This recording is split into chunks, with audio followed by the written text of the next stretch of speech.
আরে বোন দেখ এবার কত আলু হয়েছে, এবার তো আমরা আলু বিক্রি করব।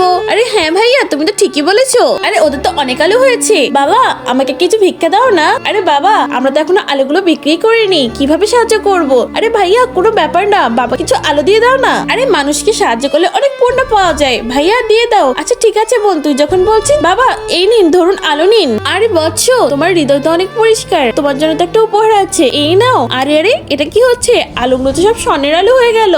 আরে এই বাবার আশীর্বাদে সব আলুগুলো স্বর্ণের হয়ে গেল। আরে আমার কাছে তো কলা আছে, আমি কলা দিলে সবকিছু তো স্বর্ণের কলা হয়ে যাবে। আরে একদম একচুয়ালি স্বর্ণের কলা। আরে আমি তো রাতারাতি বড়লোক হয়ে যাব। আরে ওই তো ওই বাবা তো চলে যাচ্ছে। আরে বাবা বাবা দাঁড়ান, কি হয়েছে বৎস? আরে আমার কাছে তো কলা আছে, আমার থেকে কলা নিন চলুন। আচ্ছা ঠিক আছে চলো, আপনি এখানেই থাকুন, আমি গাছ থেকে কিছু কলা আপনাকে পেরে দিচ্ছি। এই তো কলা তো ছেঁড়া হয়ে গেছে, বাবা এই নিন ধরুন আপনার কলা, এই যে ধরুন। আরে তোমার ভালো করুক। আরে ধুর দেখি তো আমার কলাগুলো স্বর্ণের হলো নাকি। আরে এগুলো তো স্বর্ণের হলো না। আরে তোমার কলা তো স্বর্ণের জীবনেও হবে না। বন্ধুরা ভিডিওটাকে ভালো লাগলে এক্ষুনি লাইক করে দাও এবং সেই সঙ্গে চ্যানেলটাকে সাবস্ক্রাইব করে দাও।